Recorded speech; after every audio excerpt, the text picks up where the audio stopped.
punching their spot into the Super Bowl. The Chiefs making yet another Super Bowl. The downfall of the Bills once again falling to the Chiefs. We'll also cover the latest coaching hires, such as the Jags with Liam Cohen, Cowboys with Brian Schottenheimer, and Pete Carroll to the Raiders. Was that on your 2025 bingo card? Ending the show with the worst top five of the conference championships. But lo and behold, the Super Bowl picture is here. The Eagles and Chiefs will have yet another Super Bowl rematch. Chiefs make their fifth Super Bowl in 4 years. The dynasty is here. Yeah, no, the dynasty is here and it's kind of been here for a long time. And honestly, after this game, do you feel like this is the most disappointed you've felt that people have been with the Super Bowl matchup? Just like Yeah, kind of I gauging under like reaction from it. yeah, I think I understand why people are upset with the Chiefs, but I also feel like the Chiefs and Eagles have been the best two teams all season, and ultimately, like they've handled their business all throughout this season. So I don't have any problem with it, but I am disappointed the fact that there's so many people who are clinging to the hatred of the best player in the league and are clinging to the Eagles, who have been perennial contenders for the last decade. It's disappointing that we can't just take a step back and appreciate it.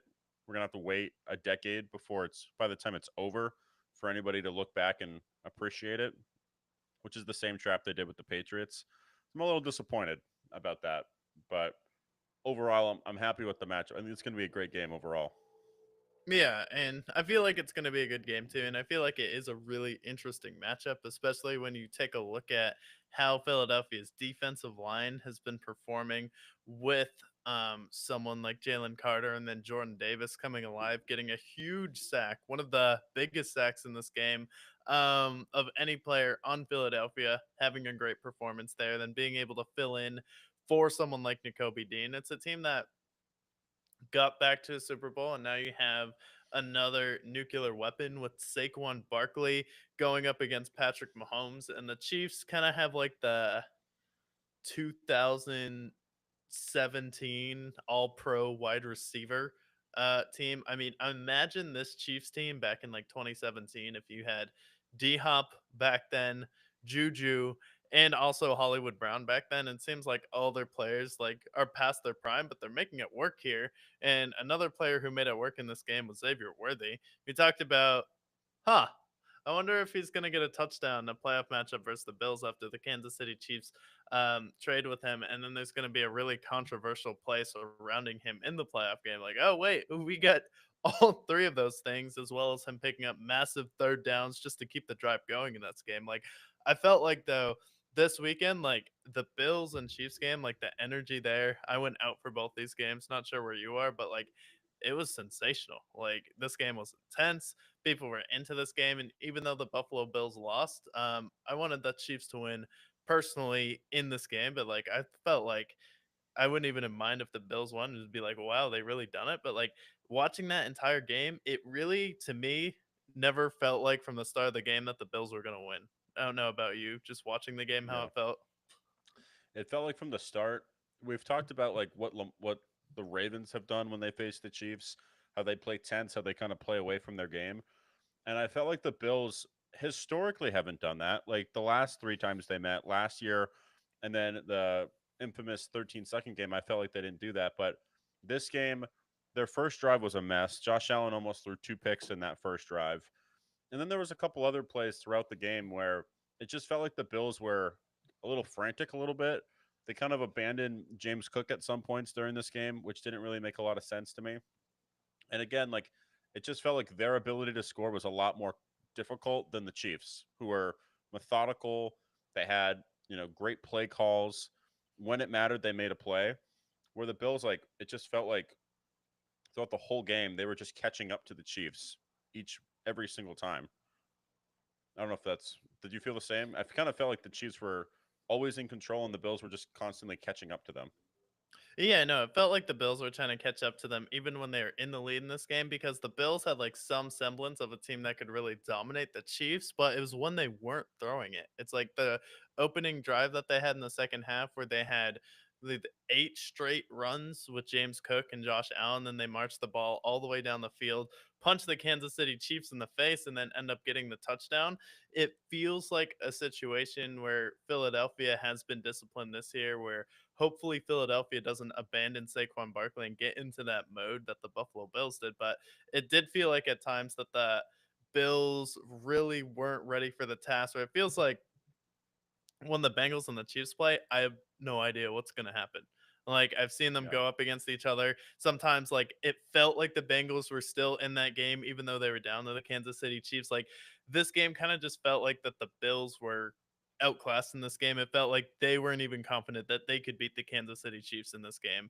And it kind of showed where when you have Tony Romo pointing out Josh Allen looking frantic and like, oh, I have no idea what he's doing there. Like when he just spent the entire Ravens and Bills game talking about the Bills the entire game, it's like when Tony Romo is saying there's something off with Josh Allen, you know there's something really off with him. And with this game, it's like, how can you be considered the number 2 quarterback when it seems like your team is trying to protect itself from you? Like the reason why the Bills were really good this year was because of the run game, and Josh Allen's a big part of that. But it felt like just at times when he went back to throw, he was out of control, trying to force it. It wasn't natural. He didn't have just like that natural killer instinct where he was just going to lock in, hit all of these laser throws on 4th down, and keep marching it down. That even Jaden Daniels did at some point versus the Eagles. Like it just didn't feel like he had that laser focused killer that I've seen Burrow have, that I've seen Stafford have, that I've seen, Jaden Daniels and CJ Stroud have at times this season. It just felt like it was the Chiefs, and the moment was just too big for them. And it's like the play calling with the Bills. Every time in the playoffs, it comes down to something that Sean McDermott does, and it's usually what the reason why they get eliminated. Yeah. I mean, I will say with Josh Allen, like it felt like in previous matchups against the Chiefs, he has been locked in and he has been cool. This game, he was a complete mess. And then also, like, you talk about the Sean McDermott play calls. How about the not one, not two, not three, not four, 5 times they tried the tush push. And the Chiefs knew exactly what they were doing. And yet they've succeeded less than half of the times. You literally see them crowd the box, like as if they know exactly what play is coming. The Bills know exactly what play is coming. The Chiefs know. The Tony Romo knows. Everybody knows. You and I know. And yet they make the play call anyways. I understand that he's fucking 6'6" and 250, but like if the other opponent knows exactly what's about to happen, should probably audible out of it or maybe change your play call. But instead, they continue moving forward and it fails more often than it succeeded. And that was another reason for their failure as well. And then, yeah, I think there was plenty of moments throughout this game where the Bills had the opportunity to seize control, even when they had the lead, had an opportunity to maintain or control the Chiefs, and they just didn't. And let's not also forget about the fourth quarter. They have the ball with 3 minutes left. They could literally do what Patrick Mahomes has done to them, however many times at this point. And again, you sit there with your hands tucked between your pants. You don't make the play. You don't score. Instead, the Chiefs get the ball, and you're ultimately looking at them winning the Super Bowl again because of just not delivering when it mattered. So this time around, I don't want to hear any excuses for the Bills. The Bills had many opportunities to seize control, and they didn't, simply put. Yeah, and then that was a huge problem I had with the Buffalo Bills because even if you know the tush push is coming, it's still not necessarily a guarantee you're going to stop the play. How is Jalen Hurts more successful at that than Josh Allen? And like that's kind of what separates Jalen Hurts from Josh Allen because now we're looking at Jalen Hurts like, wait a minute. This is like one of the young guys in the NFL. He's now made 2 Super Bowls here because he has one play where he's unstoppable at the quarterback position. The Ravens have to sub in Mark Andrews to do it. But as Antonio Brown said on X after the game, it seemed like Sean McDermott abandoned his 9/11 philosophy where he didn't have 2 towers pushing and collapsing on Josh Allen to push him forward. It was just one guy. And every single time, Josh Allen would like go off the tackle and then they would try and push him. They're like, oh, yeah, we're going to outsmart everybody. We're not going to just go straight forward, have Dawson Knox and Dalton Kincaid push him. No, what we're going to do is we're going to have Josh Allen come out, give the defense time to collapse on the offensive line, and then have him go to the side. It made absolutely no sense. And then the person behind him pushing wasn't it didn't even feel like they were good at getting like a good like push going. It didn't feel like they had any leverage. It didn't even feel like they were helping him. It almost felt like they were interrupting him or making him stumble in this game. Like, I don't know how you take an unstoppable play from Philadelphia and do it that poorly. Like, you need two tight ends pushing behind him. And there's always two players pushing Jalen Hurts, and he's getting low, where Josh Allen wasn't getting low enough, not getting high enough. And then Jalen Hurts can squat more than Josh Allen, and he's a little bit smaller and stockier. So he can get lower and get that leverage a lot easier than Josh Allen can. But like in this game, like why didn't you have two people behind him? It felt like you were interrupting his momentum and you almost put him off balance when you make him go to the side because it should be an unstoppable play with someone as big as Josh Allen. He's like the same size as Mark Andrews, but he's playing quarterback. Yeah, I agree. Their play calling, because this isn't the first time they've done the tush push has been extremely successful for them this year, and it feels like this game was when they decided to change up how they do the tush push.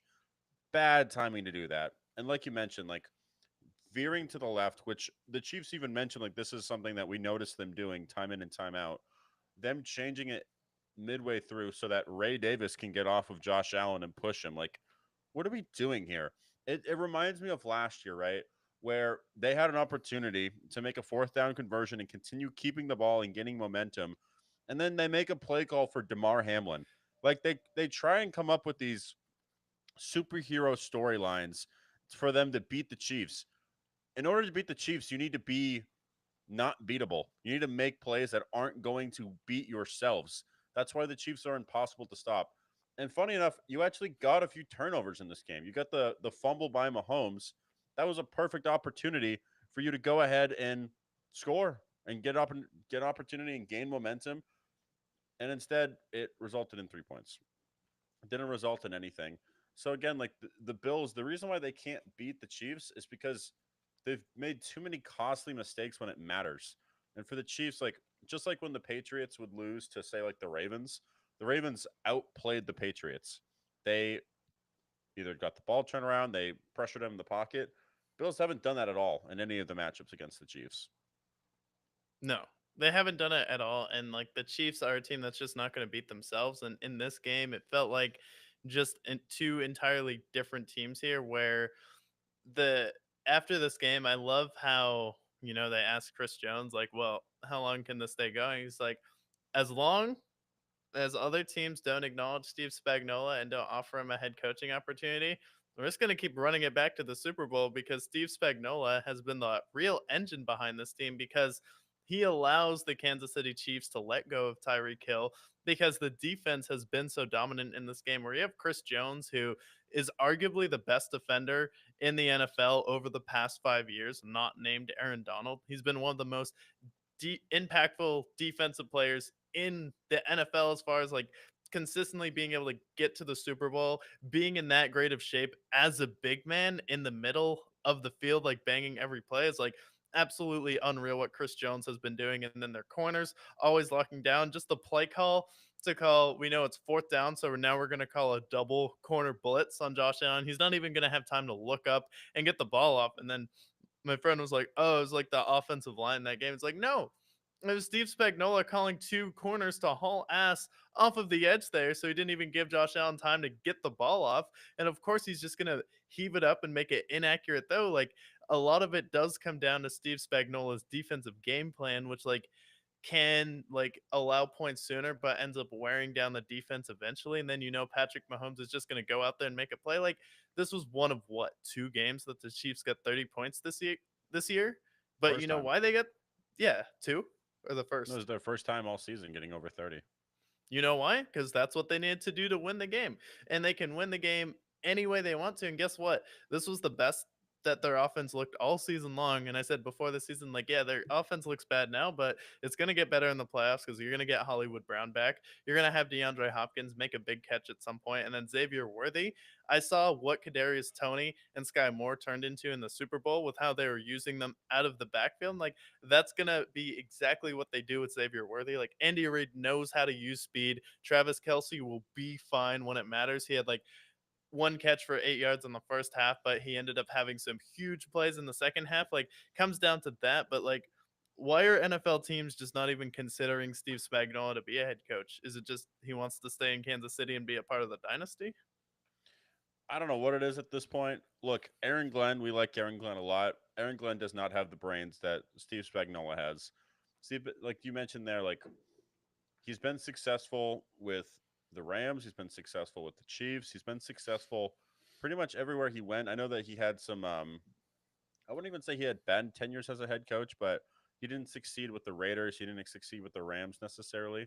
But he's shown to be a great coach that's worthy of a second chance, or in this case, a third chance. So I don't understand. Like we saw Matt Nagy get a job with the Bears when he was successful with the Chiefs, and then now we're seeing like Steve Spagnuolo's been there the whole time, and he hasn't had an opportunity to show like this is what I've been successful with. If people are going to follow the Lions and how successful they've been the last 2 years, then it's ridiculous that nobody's prying the Chiefs' offensive coordinators from them.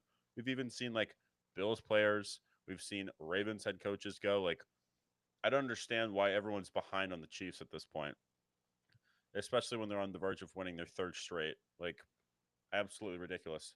One last thing I'll say about the Bills thing as well. Like, we had that play where he did the two corner blitz, which ultimately resulted in like pretty much a moon ball that Dalton Kincaid dropped.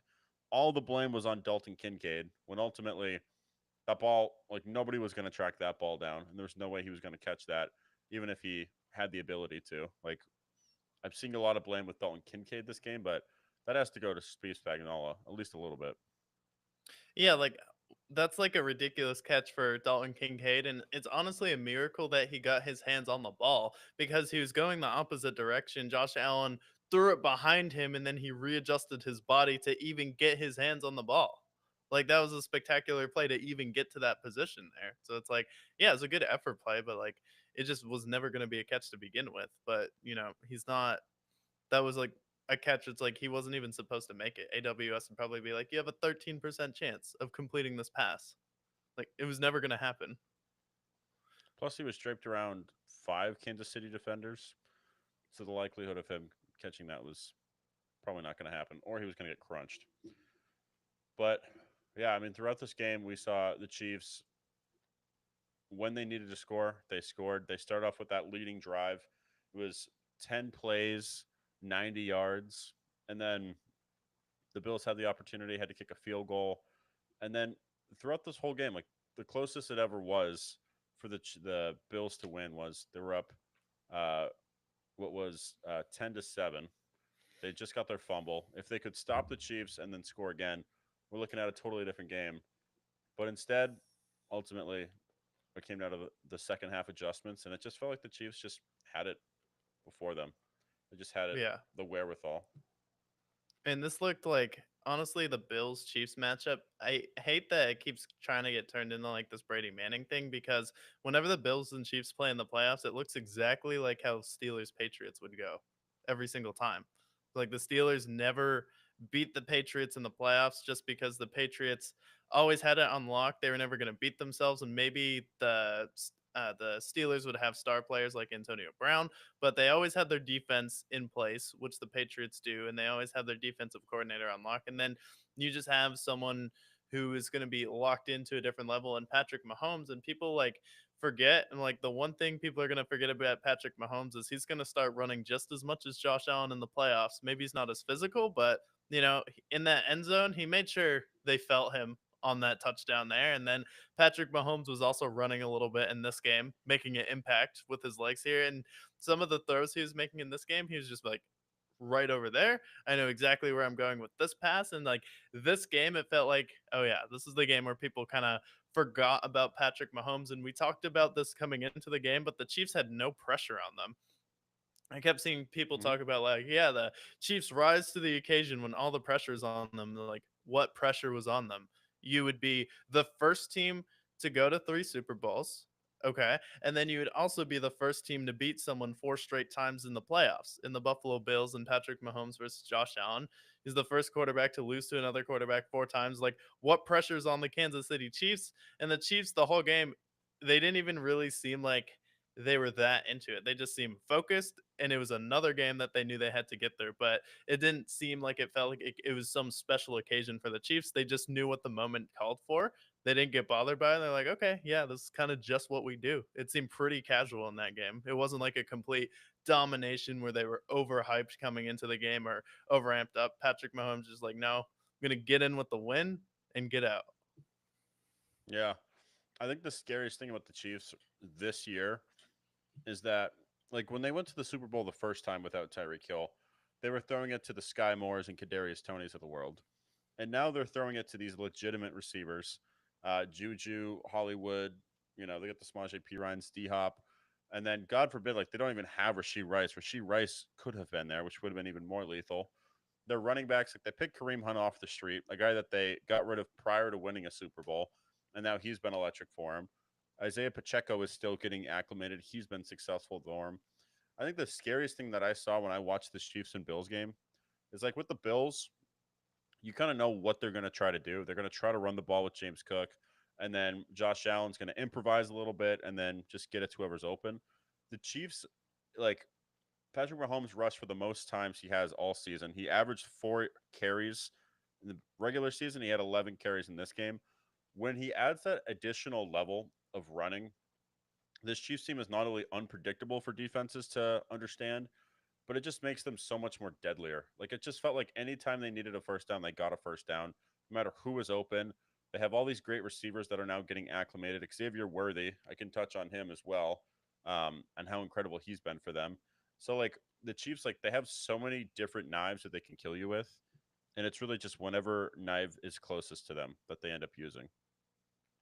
Yeah, no, I feel like that's the toughest part about the Chiefs is it doesn't really feel like they have a real offense.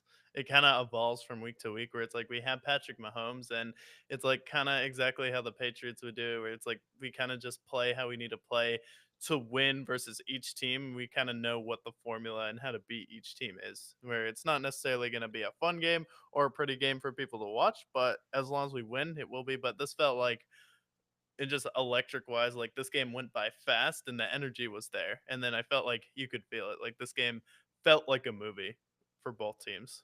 And Oh, yeah. for like, the Bills, it's a tough movie. And a lot of people have kind of tried to cope with the situation with the Bills. And like, this was kind of a rebuild. No one expected us to be this good. We're kind of retooling, moving on from like Stephon Diggs and Gabe Davis. We have like, I believe they had $70 million in dead cap this year, but Mhm. they're like, okay, we're kind of retooling for Buffalo. So this was actually supposed to be a down year for us. But can you really see this as a down year? Or do you think, like, what needs to change for this Buffalo Bills team to actually get over the top? Or is it just kind of going to be like this as long as the Chiefs and the Bengals are there? The thing is like, what can they do? Like, they don't have the money to go out and get a top. It's not like they can go out and get T Higgins, which I don't even know if that would solve their problems. Their running game has been great. Their defense, like, their defense has been excellent before, so it's not the defense that can beat the Chiefs. Even with, their defense this year, which I felt like it was like kind of middle of the pack, inconsistent. Like, I don't know what's going to help them get over the hump. And honestly, it always comes back down to what you mentioned. I think it's the coaching. Like, Sean McDermott, some coaches are good head coaches and some coaches are great. And I think that, like, Andy Reid is even above great. And then there's other head coaches that I think are also, like, just better than Sean McDermott in this case. Like, do I think he's a bad coach? No. But if you're trying to beat a team like the Chiefs, you need to have an exceptional head coach. And I don't even know who's going to be available for you at this point. Like, maybe you nominate Joe Brady to be your head coach and you go out and get more coordinators. I don't know exactly what that thing is, but if you keep running into the Chiefs, especially when you have that 0-4 mindset against you, like, the problem is, like, this game, they were so amped up to enter this game that Josh Allen was frantic to make a play. It wasn't like the Yeah. last few times where he was calm and collected. He was playing against his buddy. Like, now that it's in his head that he cannot beat the Chiefs, every time he faces the Chief, he's going to be frantic. The pressure's going to be on him. And I don't know if Yeah. they can beat the Chiefs at this point. There's certain teams, like we mentioned, like, there's Colts and Patriots rivalries, and Peyton Manning and Tom Brady. But then there's also, like, you know the Warriors and Rockets. The Rockets never beat the Warriors. There's the um, you mentioned the Steelers and Patriots. That's another good example. And then there's The also, like, Steelers if you use are the base Celtics and 76ers. Yeah. Celtics 76ers. There's also, like, in baseball terms, like, there's Mariners Yankees. Yankees and Mariners always went head to head. Mariners had 116 wins in 2001. Ran into the better team, the Yankees, the dynasty of the time. They didn't win shit. And ultimately, the Bills, like Josh Allen's great, but he's running into the Yankees every year. And unfortunately, like that's going to be his career. What we're projecting his career to be, that could be his career. He could be the Charles Barkley. So say then he plays out his contract and he has like another 2 years with the Bills and they just get hit their head on the wall in the divisional round. Maybe you get back to one conference championship, but we're probably going to see the Chiefs or the Bengals get to Arrowhead next year. Um, could you see Josh Allen just leaving and going to the NFC? Um, I think you have to think about everything. His deal, technically, there's a buyout after next year where he could, and there'd be a big dead cap. But let's say that he has 3 years left. By the time his contract's up, he'll be 32. And if you still haven't made a Super Bowl at that point, after this contract's up, dude, avoid Patrick Mahomes like the plague. If you have to face him in the Super Bowl, that's probably better for you. But I know plenty of teams in the NFC, outside of probably the Commanders, that would take your services, and you would immediately be the favorite for the Super Bowl every year in the NFC. Yeah. So I think it's a no brainer. Maybe a team like the Rams, who hate having first round picks, they give them Sean a call. McVay and Sean Josh Allen McVay, would be crazy. yeah. Or maybe the 49ers are like, I'm really sick of not getting over the hump. I'm going to get Josh Allen on the 49ers. Like, Yeah. you'd be a fool The not to consider Lions, it. you swap Jared Goff if you don't get to a Super Bowl for Josh Allen. Yeah. And then at that point, like, I think he needs to not only first win an MVP, but he also needs to make a Super Bowl for him to be justified. Because now we look at this conversation for the top five, right? Mahomes is secured at one easily. So then it's like, okay, well, Joe Burrow's made a Super Bowl and he's beaten Mahomes in the playoffs. We have Lamar, who's could be a three-time MVP by the end of this season. And then we have Jalen Hurts, who has two finals appearances. Not only, never mind the fact that we have the Staffords of the world who've won a Super Bowl, and Jaden Daniels, who looks like he was the next coming of, Lamar and Patrick Mahomes potentially, at least in the NFC. So it's like, is he top five? I mean, I think he's top five now, but I don't think that, just like with all these other guys, like you can't be top five forever. And if you have other people who are passing you accolades wise, you're not going to be top five forever. No.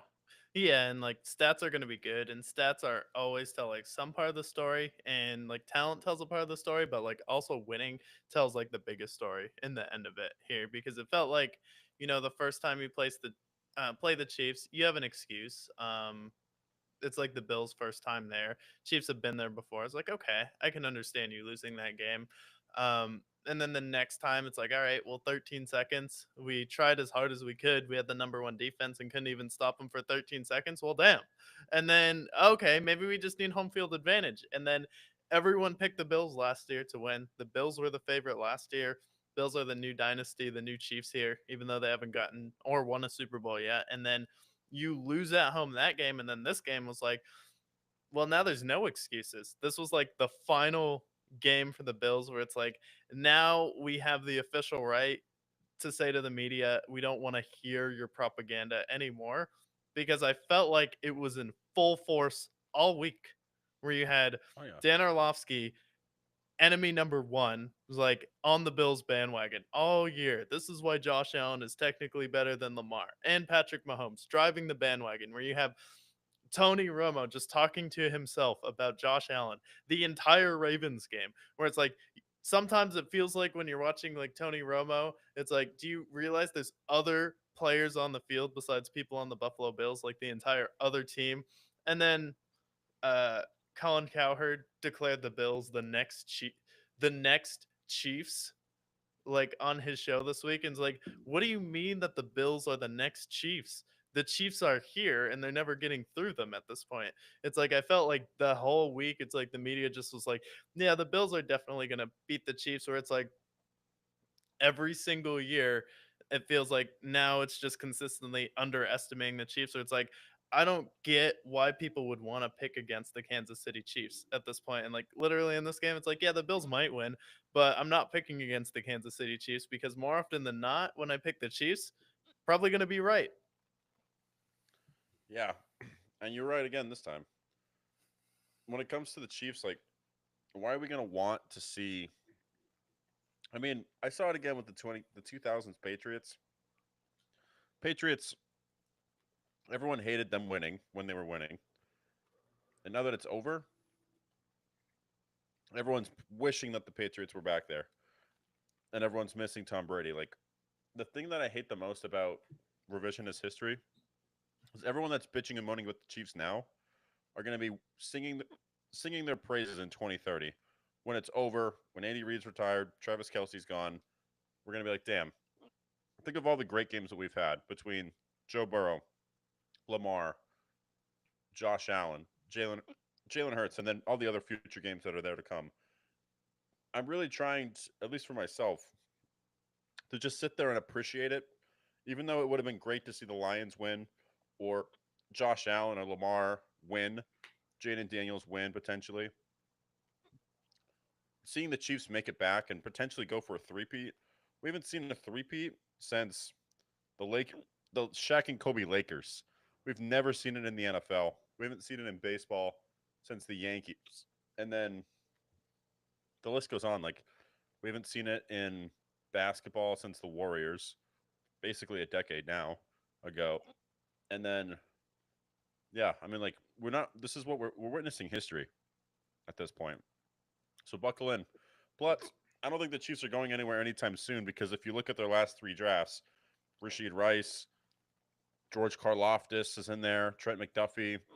They've gotten the Isaiah Pacheco's of the world super cheap. Like, with how great they've drafted, that's the reason why they're on their three-peat.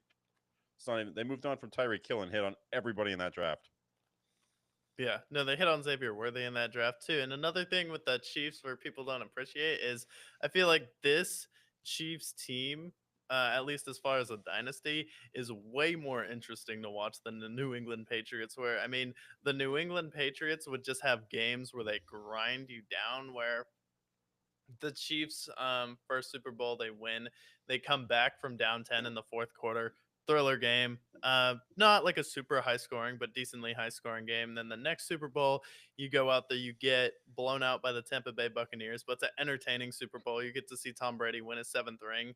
And then you go up against Philadelphia, and then Philadelphia gets in an absolute shootout where the only difference in that game really was Jalen Hurts fumbling the ball. But outside of that, you really didn't see a lot of punts in that game. And then the 49ers Super Bowl was another really entertaining Super Bowl. It's like the thing with the Chiefs is like, I feel like this is a way more entertaining dynasty. And like people hate them because of Taylor Swift, but it's like, I can get past that. You just showed someone on the camera. Like, I'm not going to hate them specifically because of Taylor Swift. When I'm there to watch football, like, that's really what we're there for. And it's like, when you're witnessing one of the best teams of all time, you have to sit back and enjoy it. It's like if you just like say like, oh, Kobe, it's so miserable seeing Kobe go out there and win 5 rings. It's terrible seeing Michael Jordan and Tom Brady dominate. It's like, no, when you're seeing the best team at the peak of their powers, like it's interesting watching them operate in games just to see how they win in close situations because not a lot of teams can do this. And we went directly from the New England Patriots to the Kansas City Chiefs, and it doesn't happen that often. But hey, everything fell into place for the Kansas City Chiefs, and it feels like this has been one of the most entertaining dynasties to watch in sports because when Michael Jordan played, it was a lesser product, whereas a lot of like non-athletic guys, and he was game changing because he was athletic and he was like, oh, I can do this. Like, okay, that's cool, you can dunk from the free throw line, so can everyone in the NBA now. Or with the Patriots, it's like a 10-3 Super Bowl versus the Rams here, where it's like every single Chiefs Super Bowl win or loss has been entertaining. Same with the conference championship. Has there ever been, outside of the Baltimore Ravens one, there's never been a boring conference championship game either. You have the two wars versus the Bengals, battles versus the Patriots. You have another battle versus the Buffalo Bills. Like they're just an entertaining team to watch. I get why people hate the dynasty and they don't want to watch them just because the whole Taylor Swift era, but like honestly, like wanting a team like the Bills to beat them just so it's someone else, like no, I'd rather just see the better team win in that situation. Like you have to earn your shot to beat the Kansas City Chiefs. I think it also, like, in Brady's era, we saw Peyton Manning win two. We saw Aaron Rodgers win one, Drew Brees win one, technically Eli Manning win one, two as well. And so like I think we're still gonna see people win in his era, but right now like he's made 5 Super Bowls in 7 years. He made it to a conference championship twice prior to that, where he had the onside offsides call from D Ford away from making a Super Bowl, and then a play call away from the Bengals potentially beating them and going against the Rams. Like there is an alternative timeline where this man has 7 Super Bowl appearances in 7 years. Like this is where it approaches 60s Celtics level dominance. Like this is insane. The fact that also it comes immediately after Brady leaves the Patriots and retires and moves off and runs off into the sunset. Like we don't usually have that. We had it with Jordan, with Kobe, and then after Kobe, we had it with LeBron. So that was cool. LeBron and Steph, I would say. But being able to witness this now is amazing. And if we're going to thank anybody for the Chiefs' success, we have to thank the Bills. I mean, let's just air this out now. You guys traded up with Patrick Mahomes. We're traded up with the Chiefs so that the Chiefs could draft Patrick Mahomes in 2017. The trade worked out for both sides. They end up getting some great players for the Bills, but you gave them Patrick Mahomes. And then secondly, this past year, what did we say during the draft? We said, Bills, this is your biggest rival. Stop making trades with them because if they win this trade, like it looks like they did, they're going to be even better. And look at what happened in this game. The Chiefs, Xavier Worthy had 6 catches for 87 yards. Keon Coleman had 1 catch for, I believe, 10 yards. Yes, Keon Coleman had 1 catch for 12 yards. Xavier Worthy had 6 catches for 85, including that controversial interception catch. What was it? We don't know exactly, but the Bills are the reason why the Chiefs are as good as they are because they keep making trades with them, making them better. So I think this also goes to the Bills potentially kind of being like almost like their Chargers in a way, just shooting themselves in the foot and choking when it matters most. Yeah, they kind of are a better version of the Chargers at this point because how do you make 4 straight finals? Like, imagine if the Warriors made the finals 4 straight times with Steph Curry and then lost to the Cavaliers. It'd kind of be like that level. And then we thought it could be OJ passing away. We thought OJ passing away could really do it for the Buffalo Bills, but it was like, no, it just can't do it. And this was a team this year. It's like be very careful hopping on the bandwagon. And I never put them in the top 5 teams this year, maybe more than once. And, they made it to the top 4 at the end of the season. But it just, this game, the Bills going up against the Chiefs, like the Bills winning in my mind, like never really made sense to me. And like, I really just can't picture them beating the Kansas City Chiefs. There's not a ton of teams that can really go out there and beat the Chiefs. There's still only 2 people that have beaten Patrick Mahomes, which is Joe Burrow and Tom Brady. And one thing that the Chiefs and the Brady Patriots have in common is I feel like with both of those dynasties, just because people didn't like them, they just complain about the refs. But I feel like if you pay attention to every NFL game, you can complain about the refs on either side if you lose. Because typically, if you lose a game, it can come down to a call or two. But also, there's plenty of control that the Bills had in this game where the refs shouldn't have been a factor in this game. How about you stop running the tush push in this game? How about you don't let the refs decide the game? Like, that's also an option. Yeah, or just make the right play calls because the tush push failed. So I think like yeah, the Bills. Where do they go from here?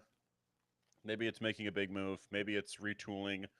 But I just don't think that you're going to beat the Chiefs at this point. I think we're more worried about the Bengals. I'm still think that the Ravens can beat the Chiefs in the perfect world, but I'm starting to lose hope that the Ravens can do it also. But at this point, like the Bengals need to get their shit together because they're the only team that can stop the Chiefs. It seems like the only team that's not scared of the Chiefs either. So Maybe we'll the see how that goes. Texans if they're healthy next year. Like the Texans, I felt like gave them a bet. I don't know. They gave them a good shot on defense. Like their defense, like stepped up in that game, and the Chiefs really didn't have to turn it on until the second half. But if the Texans are fully healthy next year and have a wide receiver core, like I feel like they would give them a better run for their money. And after that Ravens game, I don't think the Ravens are ever going to beat the Chiefs either because they haven't learned from their mistakes. Like where if the Bills you forget to run Derrick Henry in the first half, it seems like the Ravens and the Bills alike, like when you go up against these teams that are dynasties, it seems like the offense just throws the playbook out the window where they go up against what made you great, where it's like what got you here was running the football. Just stick with your game plan until it doesn't work. But they're like, no, we got to surprise them by like going completely out of character. And then it usually ends up being two or three plays like that where you just misfire and end up losing, where it's like you have to really play your game to go up against a team as dominant as the Chiefs or a dynasty in the NFL to come out on top and win. It's like the Patriots just beat them with fundamentals. The Cincinnati Bengals beat them just by staying disciplined in that game with fundamentals, not turning the ball over. And then what has made the difference in every game has just been turnovers at the end of it and making the right plays on third down. Yeah, I mean, also this last thing I'll say about this Bills game too. They had four fumbles in this game that they recovered themselves, and there was also multiple dropped interceptions. Like this game could have gotten a lot uglier. This game was close, and it came down to the wire, and it was a great game. But the Bills also nearly ruined this game for themselves multiple times with multiple fumbles, multiple costly errors. And that's the difference between a championship dynasty and a team that perennially is ceiling is the AFC title game. Yeah, no, that's tough. Now, on the other side of the ball, the NFC, this game was a blowout at the end of it, but Eagles and Commanders, we had one team that was trying to recapture another Super Bowl bid. They made the Super Bowl just 2 years ago. Last year, they started off 11-0, kind of fell off at the end of the season and were first round exits. They came back with this guy named Saquon Barkley, who could very well win the MVP and is having arguably the greatest running back season of all time. Running into a great story with the Commanders. Jaden Daniels plays a decent game overall, I would say. Numbers wise, maybe doesn't look fantastic, but Commanders and Eagles, Eagles just pretty much dominated for most of it. Seems like they had control throughout. And the Commanders, they had these long, methodical drives that resulted in scores. And then the very first play on the offense for the Eagles results in a 60-yard Saquon run. And we're like, oh, okay, this is going to be a long day for the Commanders. And I give a lot of respect to the Commanders for the season that they've had. They made the conference championship. They're way ahead of schedule for the rebuild. And Jaden Daniels looks like he could be the best quarterback in the NFC by the end of next season. So they have a lot of room to grow. But I think what ultimately hurt them in the long run was they don't have an elite running back that's going to help complement Jaden Daniels. Maybe next year, depending on who's available, they go out and either draft someone like Cam Scatabo or Ashton Jeanty, or maybe they go out and sign somebody if Saquon's available. Maybe you steal him from your rival Eagles if he's interested. But Anthony Richardson, great running back. yeah, maybe they bring back Black Tim Tebow. That could be a great thing to see. But Commanders, they were just overmatched. The Eagles have a much better defensive line, much better corners, much better receivers, great running back, and then Jalen Hurts and Janet Daniels. They're both effective. So Eagles just were the better team. I don't feel like at any point they'd lost control. They just dominated.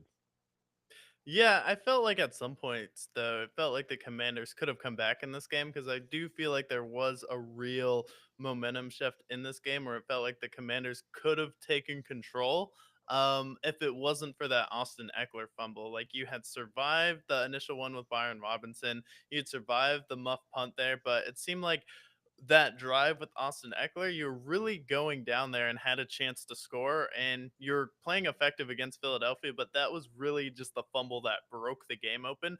But I felt like until that fumble, it was a kind of an even matchup, and the Commanders were playing a lot better than I thought I would because it was three turnovers, but it was three fumbles in this game. So it's like there's really nothing else Jaden Daniels could have done in this game.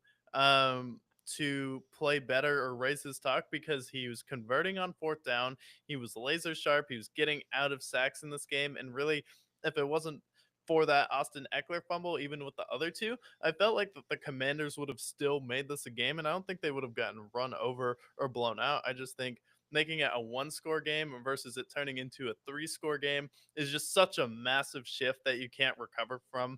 And Dan Quinn is someone that's good at blowing three-score leads. He's not really great at coming back against being down three scores here. So I felt like for the Commanders, they're definitely in this game, but also the thing in this game I feel like really shined was Jalen Hurts, and we had Saquon Barkley have that huge run, but Jalen Hurts has kind of been like the easy quarterback that people like to pick on and shit all over when they're talking about quarterbacks being overrated, overpaid. But he kind of just showed up each game, did the bare minimum, did exactly what he needed to do. But some of the throws he made in this game were on point. That fourth down conversion that he had to AJ Brown was a ridiculous throw. Some of the throws he was getting out to Devontae Smith, where you're like, oh wow, Devontae Smith is really out here again and making plays. And then you have Dallas Goddard and AJ Brown. It felt like the three-headed monster of the pass game was rearing its head, as well as Saquon Barkley in this game. And it felt like this game Jalen Hurts actually looked fast and he didn't look like he was laboring. I feel like the knee brace helped him a lot just to stabilize that knee where he was comfortable putting weight on it. But this game, it felt like he was effective in the run game. He was effective passing. And if we get this Jalen Hurts in the Super Bowl, I feel like Philadelphia does have a chance because it was such a close matchup last time.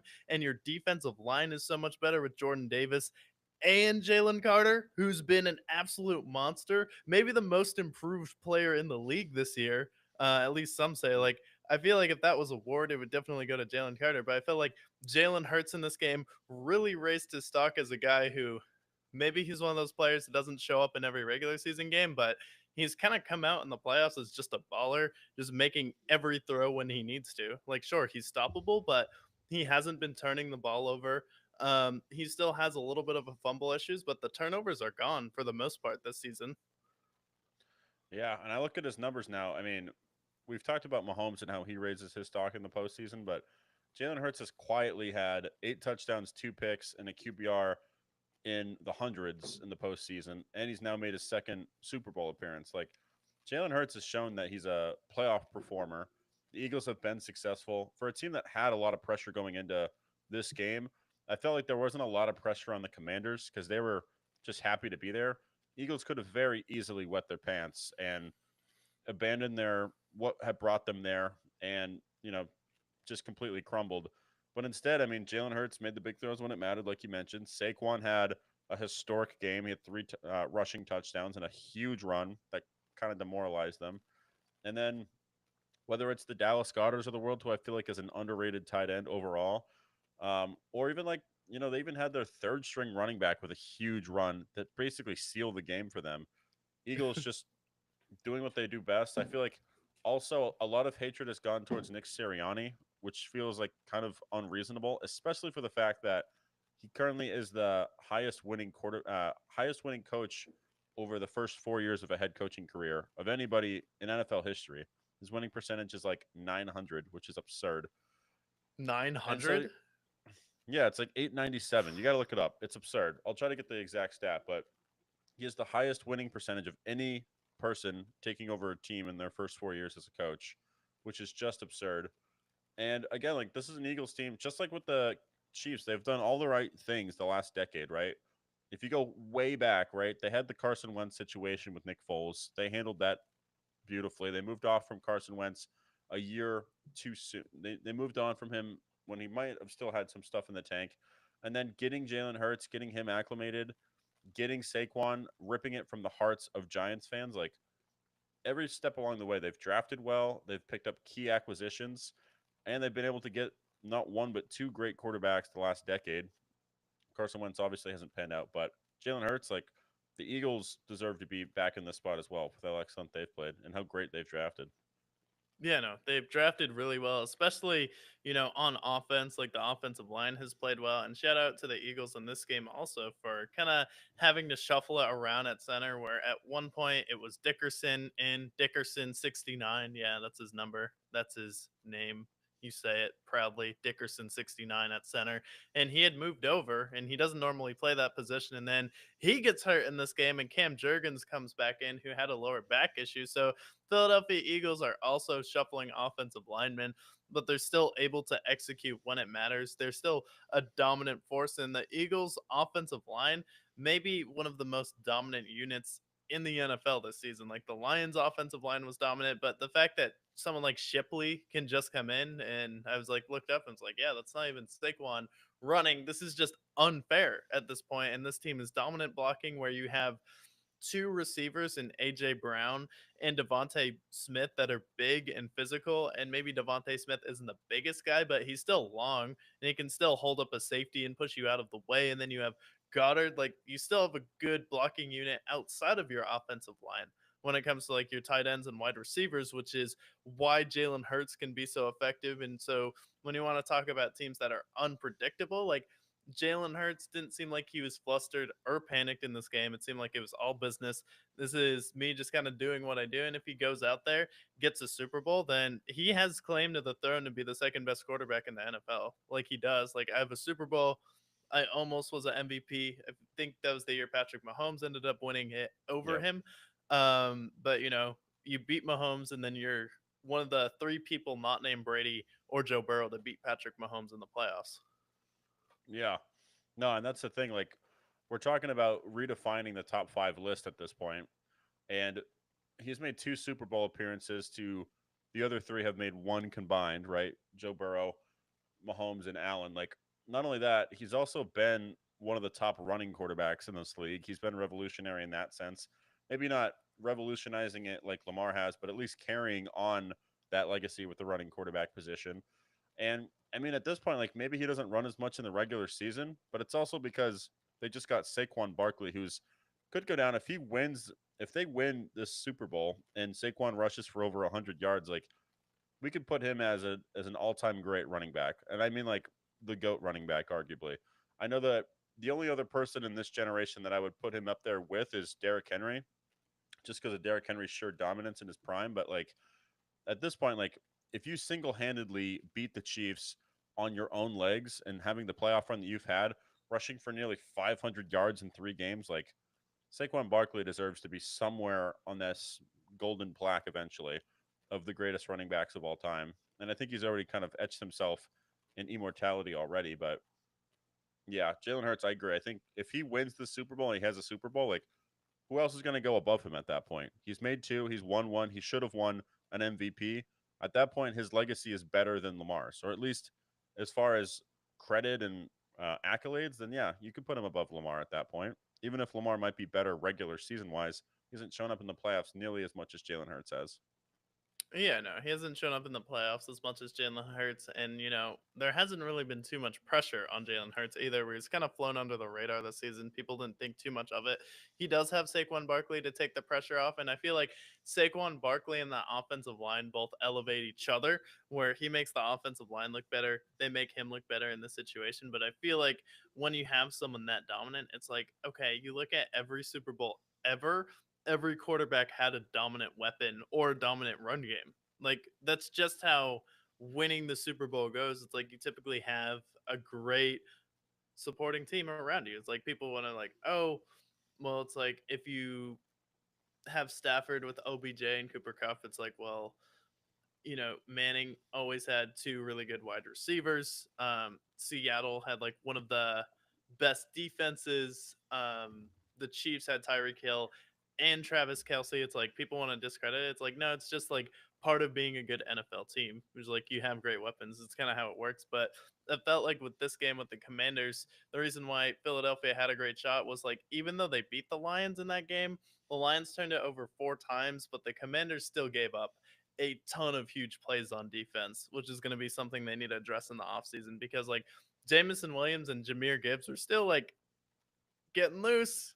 They're just running by everyone. And then like this game is like, I don't know. As soon as I saw that Saquon Barkley play, I'm like, yeah, I think it's over. Like as soon as that Yeah. play happened, like everyone collectively was like, yeah, it's over. You just spent 18 plays. You had the longest drive of the season to get 3 points. Congratulations. Oh, that reminds me of something I was going to mention. So the first drive, like just the first drive between the two of them makes no sense, right?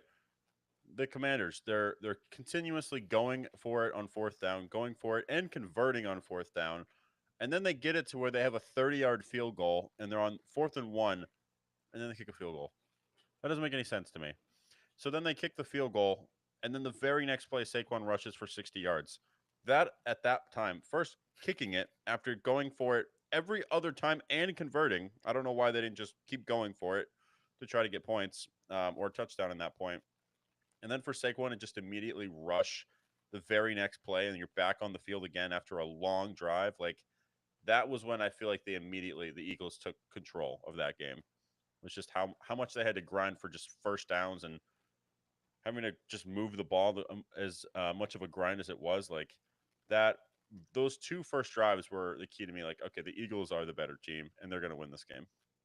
Yeah, and I feel like that's something we can give Nick Sirianni credit for. Is I feel like his first season he went for a lot on fourth down, and I feel like as a new head coach going for it on fourth down, like your first season there is a good way to show your team you believe in them, and it's a good way to motivate your team, especially if you pick them up. Say, hey, I'm not afraid to lay it all out on the line because I think my offense can still go out there and get a play. And I believe in everyone. It really establishes a culture in that locker room, but I feel like he's kind of learned the balance this season of going for it, where the Philadelphia Eagles seem like they only go for it when they know they're going to get it.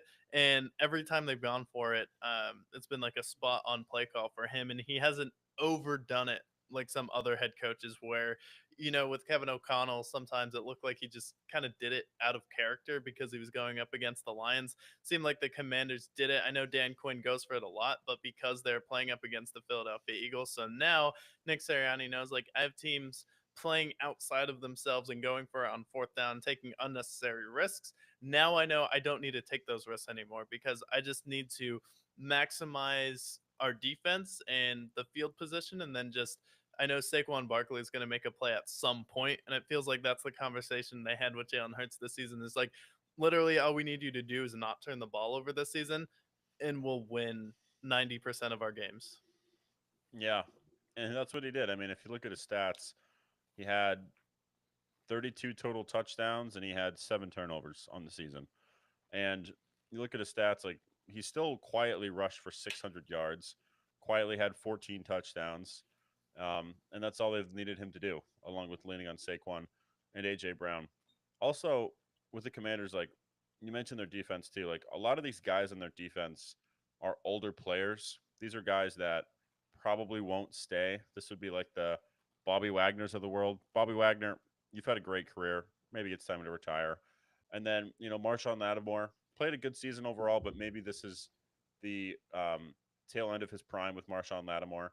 So if the Commanders can go out there and get a defense, I feel like that's going to be the key to their success moving forward. I would prioritize that in the draft if you can. And then obviously, like getting a running back is going to be important. But again, I do want to give credit to the Eagles for what they've been able to do with Jalen Hurts and everybody else. Also, revisiting that A.J. Brown trade. Who won that trade against the Titans? I read earlier today. A.J. Brown has more Super Bowl appearances than Traylon Burks has receiving touchdowns in his career. I think it's safe to say who won that trade. I think it's safe to say the A.J. Brown trade is going to go down as one of the most lopsided trades of all time in NFL history. That's crazy. More Super Bowl appearances than touchdowns. What a whiff in Traylon Burks. Yeah, good lord. We'll have to revisit that trade later in the offseason because, and I need to fact check that too. Yeah, he's got one receiving touchdown. He's got 600 yards in his entire career. A.J. Brown had that by week 7. Yeah. Woof. No, my favorite part of this game was the meme that came out of them, Frankie Luvu jumping over the team, where it's just the video of the guy jumping at the judge. I have never seen a situation where they continuously get this fucking encroachment penalty every single play. He's going in full Superman, taking down Jalen Hurts to the point where the refs are like, enough, or else this is just going to be a touchdown. In a conference championship game, like, I'm curious if people are going to try to steal that. I mean, it didn't work for them clearly, but are people going to try to steal that way of defending the tush push, just deliberately being offsides for the sake of stopping that play? Yeah, that's a Troy Polamalu style play, but you have to really be able to time it perfectly. The thing is, the Eagles are too smart with their snap count, so No, you're that's the only way to stop it, so they never snap it at the same time. So it's unpredictable when they snap it. That's part of what makes them so dominant with that play. It's like you either go fast, you go slow, but you can't bring the clock all the way down in that play. And it's kind of like the biggest fuck you play to a defense where they can't stop you. And Dave Portnoy said after the game that it's the dumbest play in the NFL that you can just allow two guys to push the offensive player into the defense and it should get banned next season. Do you think it should get banned next season, or do you think it's a play where it's like, well, don't get in a situation where it's a yard and they can actually use it? Because not like the Philadelphia Eagles seem to be the only team that can use it, right? I saw the Bills fail repeatedly with this with Josh Allen, who's a much bigger player. It's like if it worked for every single NFL team, you think every other team would be doing it, but no. The Eagles like have gotten to two Super Bowls basically around this play, just pushing the quarterback from behind. I don't think they should ban it. Just like what you mentioned there, I feel like I think we're coming around to the point of people beginning to evolve and figuring out how to stop it. I mean, the Chiefs have figured out how to stop it with the Bills, and I feel like outside of the Eagles success rate's like 90%, but everybody else's success rate is like low 60s at this point. So it's not like it's a foolproof plan. If it was a scenario where everybody knew a way and it was just an unstoppable play, then yeah, maybe they ban it. But at this point, like, I just don't think it's that level of dominance where every team is taking advantage of it and everybody's winning. It's not like the extra point a couple years ago where 99% of the league was just an added point. At this point, like, it's really just the Eagles. And you're not going to directly hurt one team because of their dominance, especially if they haven't won a Super Bowl yet. Like, I don't think there's any reason to ban it. I think just adapt, which is what the defenses are going to have to do. Yeah, because I feel like some defenses have stopped it, and that's really going to be the difference in the game versus the Chiefs. Is I feel like there'll be a crucial play where the Chiefs are able to stop it, but yeah, I don't know. I'm excited. That's going to be a total war in that game. It's like, as far as physicality, you have two of the best defensive and offensive lines in the league this year, and I feel like it is the two best defenses facing off against each other, against the best running back facing off against the best quarterback this year. Yeah. I think also what's exciting is when the Eagles faced the Chiefs last time, they were running it with Miles Sanders. And now they're running it with Saquon Barkley. That's an upgrade. And then I believe AJ Brown was already there at the time that they traded for him. But the way that Jalen Hurts has matured as a quarterback, the way their defense and the guys that were there rookie year that year with the Jalen Carters of the world, the way he's been able to evolve, like this Eagles team, a lot of these players are still from that Super Bowl and they remember it very, very. It's got to be very close in their mind, especially with how close they were to winning that game. It's a one of the best Super Bowls of recent years. Now you have Saquon. Now you have arguably a better defense, and your offensive line is just as cohesive as it was. Like, this is a situation where it's not a complete shoe in that the Chiefs win this game. It doesn't feel like the Niners game last year, where I felt like the Chiefs just going into that game, I just felt like this was the Chiefs' Super Bowl to win. This time around, like, I do think that the Eagles can beat them, and there's a chance that they absolutely do. It really comes down to how much can the Chiefs contain Saquon, because that's not an easy task. Yeah, no, this game's literally gonna be like Christmas though, red and green facing off against each other. But like, I don't think we would have seen a Super Bowl where Kendrick Lamar would have performed if the Bills were in the Super Bowl. I think he would have pulled out, to be honest. Yeah, no Josh Allen. Well, No, he got what he no wanted. Josh Allen. Because did you see like my friend showed me like that old social media post from Josh Allen that resurfaced where he's like driving naked. I love penis. And then Yeah, it's just a picture of him as a 12-year-old. Like, this is the guy that we're relying to save us because I don't know about you. It looked like he did not just one, it looked like he had two deckers going. It looked like he had a double upper decker and a double lower decker going. Because like Josh Allen has been open about the Zen before, but that game it looked like he had way too many to prepare. And he just got way too hyped. Like just sometimes you tweaking. just do that. Sometimes you go to work out and you're like, maybe I had too much and it just went straight through me. And that's when your eyes are like this the whole time. That's going to be me tomorrow Yeah. morning, to be completely honest. Yeah. Anything as far as like the Commanders and Eagles, like I feel like this is a matchup that we're going to see again next season.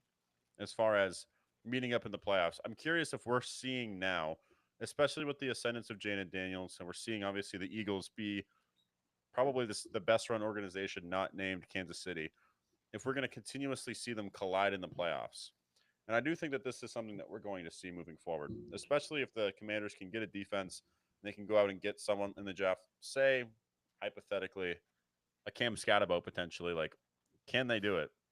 Do you think that this is going to be a matchup that they continuously collide in the playoffs, especially as one of them being a wild card?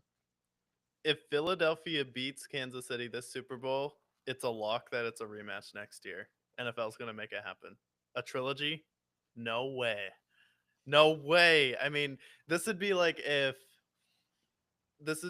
Seattle and New England played each other 3 times in the Super Bowl. Like this would be absolutely sensational, and I do think that I'm convinced that if Philadelphia wins it, we're going to get a trilogy versus the Eagles and the Kansas City Chiefs. I definitely think that's going to happen, especially this time because then the NFL knows like okay, it's not a shoe-in for the Chiefs. There'd be a real debate about it. But yeah, I do feel like that Eagles can do it, especially with the defense. Like you mentioned, Jalen Carter. Like Jalen Carter was a rookie last year. He wasn't even there the first matchup versus the Kansas City Chiefs. It's like a new era versus them.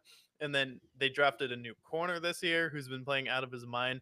N'Kobe Dean isn't even there. Maybe he'll be back for the Super Bowl, but he had a killer injury here. And then Jordan Davis having one of the biggest sacks of the year, and he's not really a sack guy on that team. Like they're still building this defense, I feel like, and this team, I feel like, with how they've drafted, definitely has the potential to go to the next level. And I feel like maybe that's shuffling around like AJ Brown's contract, and you draft another receiver next year to replace him, or you trade for another receiver. But I definitely think that this Philadelphia Eagles team and the Kansas City Chiefs are gonna rematch if Philadelphia beats the Chiefs. If they don't, and you have Saquon this year, I feel like that's kind of I could see you getting back to maybe one, but I don't know if I could see them consistently getting back to the Super Bowl. Like after 2 losses in the Super Bowl, like that's tough to come back psychologically with the same head coach.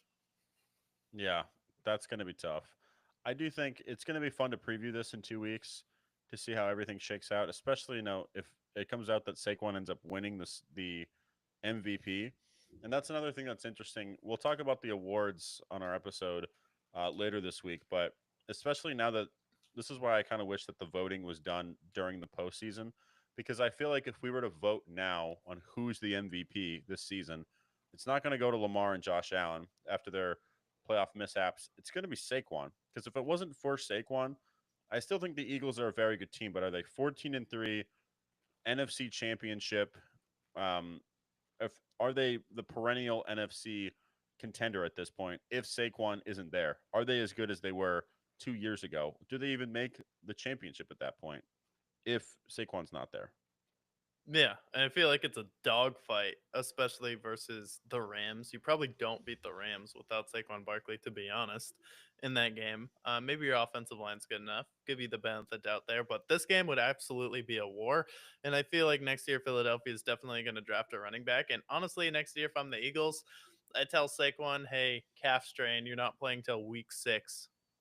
I don't want you playing meaningless football in September and October. We really just need you to be healthy and take our team to the next level. Like if I'm Philadelphia, I make up an injury just to extend Saquon Barkley's tenure there, extend his time. I know he wouldn't go for that, but on this show we were literally talking about like talk about valuable. It's like the Bills and the Ravens were in a similar position last year where Saquon Barkley took the Eagles to the next level. Like where a lot of people online I see like are like, I don't even know if the gamers on the Eagles would be at this position without Saquon Barkley. You know? It feels like he's like established a new identity with that team and has helped them overcome a lot of that internal rift with how much success that he's brought that team. Because without Saquon this season, I felt like this would have been a year that they would have kind of fell apart if they didn't give him. And then they didn't even think he was going to be available too. They're like, really, no one has him? Okay, I guess we'll call and see if he's available. Yeah, no, it's absurd to me. Just like a couple of years ago when they had everyone in the league had a chance to get Lamar and nobody did. This is probably even more offensive. The fact that Saquon Barkley, basically it was between him going back to New York or going to Washington. I think there was maybe one other suitor, but nobody called about Saquon Barkley. And I feel like him And then a couple other guys you can shout out, the Derrick Henrys and Josh Jacobs of the world, respectfully. But Saquon, being the face of it, single handedly revolutionizing and reinventing the running back position and reinvigorating the value that is the running back. You think about a couple years back when the Seahawks made the Super Bowl with Marshawn Lynch, not once, but twice.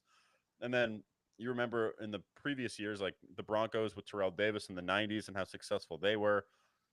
And a lot of these Super Bowls in years past have resulted in a dominant running back at the helm. It really was the Patriots that were the team that weren't the ones with the dominant running back.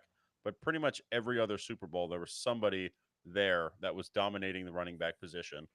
And now it feels like Saquon's kind of reinvigorating that. So it makes me think that the running back position is only going to continue to increase in value as we have quarterbacks that are now making $60 million. We have wide receivers making $40 million, and then we have running backs that are still making $15 million, like they were 10 years ago.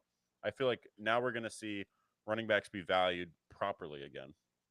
Yeah, what was the stat Mike Vrabel had where he's like teams with it's like over 30 rushing attempts were 155 and 2 last year 40 attempts, yeah, 40 with 40 attempts. They were attempts. 155-2. So the Patriots, they have a chance to draft Ashton Jeanty if they want to trade back and maybe get him. Like that's a situation where he could be very valuable for him. Maybe the Falcons take a play out of the Eagles playbook. They run Bijan to the ground potentially in Atlanta. Like I feel like everybody who has a great running back now should be using them, utilizing them, having them as their main focal point of the offense, especially if you're a team. Again, we'll go back to the Commanders. Jaden Daniels is great, but imagine if he had someone like a Saquon, even someone like a Josh Jacobs, or any of these running backs that were available. As great as Austin Eckler has been for them this season, like Austin Eckler is not the same as having Josh Jacobs or Saquon or Derrick Henry, any of these running backs that were available for them. Yeah, and you think of the modern NFL too, like what do you need as far as like a defense to like compete with these high flying offenses? Because you have someone like Jamar Chase, you have someone like Tyreek Hill who's out there, Justin Jefferson. You have all these high flying offenses and quarterbacks, so you need speed on the defense to compete with that, especially at the linebacker position, and then also with the mobile quarterbacks, you also need like fast outside linebackers who can catch up to them, close some of that distance and tackle them. But also, what that turns into is smaller defenders on the field. So, in turn, when you have a big physical offensive line like Philadelphia and a running back like Saquon Barkley, like running the ball in the NFL and kind of turning back the clock, whereas a pass heavy league, well, now it's a pass heavy league, like the defenses have just gotten smaller. So, like, really, the way to be successful in the NFL is like you're going to see a swing back to the running game. And we saw a little bit of it last season with teams running the football, but now this season, the two most dominant teams in the NFC were the Lions and the Eagles, and they had a dominant run game. And then the Ravens and the Bills both also had a dominant run game with a big physical offensive line, James Cook and Derrick Henry. The Texans this year to a lesser degree with Joe Mixon. The Chargers ran through the run game this year. It's like really teams that couldn't run the ball this season kind of feels like the NFL has just caught up to teams who just pass it with no run game. It's like you can't do that anymore. You have to be able to play both levels. And it seems like you're better off having a great run game and lesser receivers at this point in the NFL. Yeah, and if we look through all these playoff teams, all the teams that failed, right? The Chargers were leaning on J.K. Dobbins and Gus Edwards. They didn't pan out. The Steelers were relying on Najee Harris. They didn't work out. Broncos were relying on Javonte Williams. They didn't work out. And then if we kept going down the pack, like ultimately the Bucks, like Bucky Irving's a great story. Maybe he's not the ultimate fixture there. But then we lean, like you mentioned, the Lions and Eagles. There's also um, the Rams, for example. They were running through Kyron Williams, and he was successful for them. And then, the Packers, obviously, they went out and got Josh Jacobson. They were a little banged up in that game against the Eagles, but they were successful running the football all year with him. So pretty much all the teams that were in the playoffs that were successful were teams that either acquired one or had a great running back core. So now it's like for all these teams that are successful, like the Chiefs have been successful with Kareem Hunt off the waiver wire and Carson Steele and Isaiah Pacheco. Eagles obviously have been successful with Kenneth Gainwell, Saquon Barkley, and whoever else they have there, Jalen Hurts. Like the running game is back better than ever, and now we can look later in this offseason like who's going to be available, who can fill those holes for them, free agents, running backs that might be available. But all the teams that sucked at running the football, i.e., the Raiders, the Cowboys, the Patriots, all of these teams are picking in the top 10 most likely. Yeah, no, they're picking in the top 10, and then you're also going to see that swing the other direction too with the trend and the trend in the NFL. If a team that's successful that goes out and sign a running back is the trend, then every single team is going to try and do that. And most of them end up failing doing that because guess what? Next year, we're not going to have Josh Jacobs, Aaron Jones, Derrick Henry, Joe Mixon, and Saquon Barkley available. Are you out of your mind? Maybe the greatest most underrated running back free agency class. I'll say it again. Derrick Henry, Saquon Barkley, Joe Mixon, Josh Jacobs, and Aaron Jones. Those guys could all be Ridiculous. those guys could all be Hall of Famers someday. Genuinely. All five of them. Yeah. No, it's absurd. But this Super Bowl is going to be a classic. We're going to see Kendrick Lamar do the halftime show. There's a lot of speculation there how that's going to go. And then, yeah, the Super Bowl is going to be great. But we're excited to preview it. We'll preview it in 2 weeks when the Super Bowl begins. But anything else before we head into the coaching hires? No, yeah, there's two really good games here. I felt like it was a successful conference championship weekend, and we didn't need to sit here and cry about the rest for 15 minutes because, as Jared Goff said, "What call? I didn't see pass Yeah, interference. Was it called? It wasn't exactly. there." And guess what? If it wasn't called, it didn't happen. Get over it. The NFL is way too hard to rig. I'm so sick of people saying that the NFL is rigged. Like, of all the games to think that is rigged, like the NFL, like basketball, sure, two fouls, that's easy, but like you can slightly favor it, but like it's just way too hard to execute in general in the NFL. Yet to rig it, you can kind of nudge it in a direction, but not really. Yeah, you still need people to complete their throws. You still need people to run between the tackles. And yeah, I can see how it can be swung one way or another if their calls are going one way or another. But I just don't think that you have enough, especially with how attentive people are to the NFL these days. Like rigging a game is nearly impossible. Maybe like in the past, it was a little bit easier. But with people have money on the line, there's no way they're going to be rigging it these days. But we talked about the running back position, turning back the clock, going back to its old ways. And speaking of teams that are turning back the clock almost too far, how about Pete Carroll to the Raiders? Was that on your bingo card? He is now going to be the head coach for the next 3 years for the Las Vegas Raiders as they turn around the mess that is in Las Vegas. Thoughts on Pete Carroll being the Raiders head coach? Yeah, I mean, I feel like was that on your bingo card is the exact right verbiage for this hire here. Like let me put on my record player here before I start this. We'll hear that needle scratch here. Let me pull up in my, I don't know, my Lotta to this game. Am I going to take a horse? Like, I feel like Pete Carroll was around when horses were still the main form of transportation. I feel like that's when he was born. I mean, Pete Carroll's mom went into labor and they're like, all right, call the stagecoach. We got to go to the hospital to deliver Pete. And now you have this guy as your head coach. Like, the guy is what, a year younger than Joe Biden, I think. Well, like a couple of years younger. Joe Biden was like what, 74, 70. Yeah, I think he was 74 when he was elected president. So you have someone who's literally the age of Joe Biden, and fans are like, "Oh, it's only a 3-year deal." It's like, what is the point of hiring a coach for 3 years? This hire makes no sense. How are you hiring someone that is 73 years old to be a head coach in the NFL? I wouldn't hire a 73-year-old man to mow my lawn. I wouldn't let this guy in my house if he was growing on my ass. Like, this is just not a good hire for the Las Vegas Raiders. I don't know what they're doing here. Pete Carroll was outdated a decade ago in Seattle after 2014. When they lost the Super Bowl that year to the Patriots, but like this guy has been outdated for a couple years now. The whole Macklemore stick, like I just don't see what the point of this is. Do the Raiders think like that it's gonna really take that long to turn around the team? Like, especially when you have a team that just thinks he's a bridge quarterback. Like, I don't know. Maybe Pete Carroll has the secret sauce. He's in shape. He's in better shape than most 20-year-olds at the age of 73. But like, it's just so old. Yeah, I agree. And there's a perfect comparison for me. I don't know how many baseball fans are in the audience, but I'll use an analogy. So, one of the greatest head coaches of all time in baseball is Tony La Russa. Tony La Russa, he was successful with the Athletics, he was successful with the Cardinals, he won multiple World Series with multiple teams. He was super successful.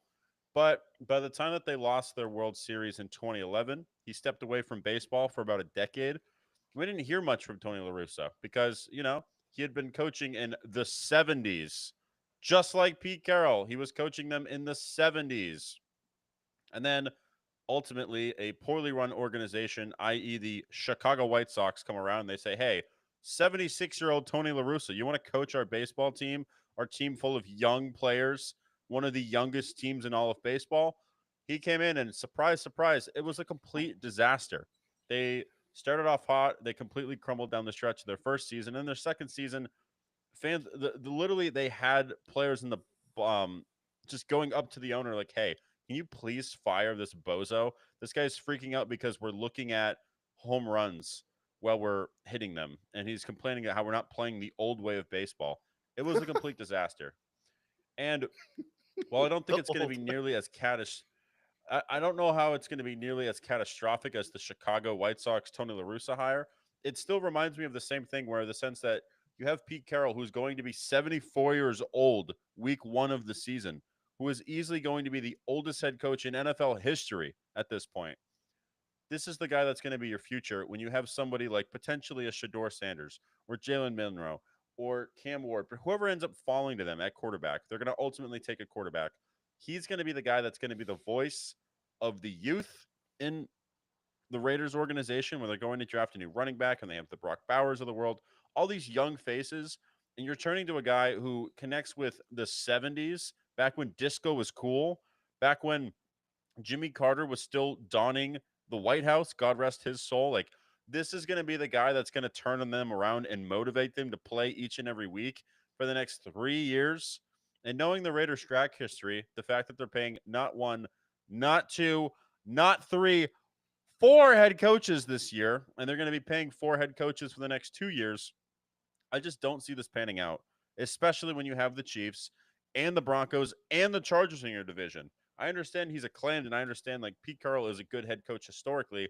Let's also not forget that the last 3 years with the Seahawks, they were going nowhere slowly. There was a reason why they moved off of Russell Wilson.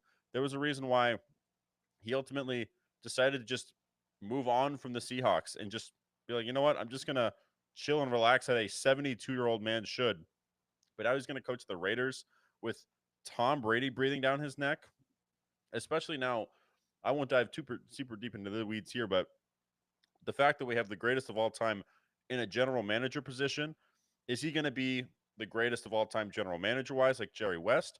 Or is he going to be like the norm, which is going to be the Magic Johnson as the Lakers GM who fired himself after 1 year? Or the Michael Jordan who ruined the Charlotte Hornets more than they already were ruined? I think the latter is more likely to be the case. Him being the Michael Jordan of the NFL, GM wise, rather than him being the Jerry West. So I think this is going to be a disaster.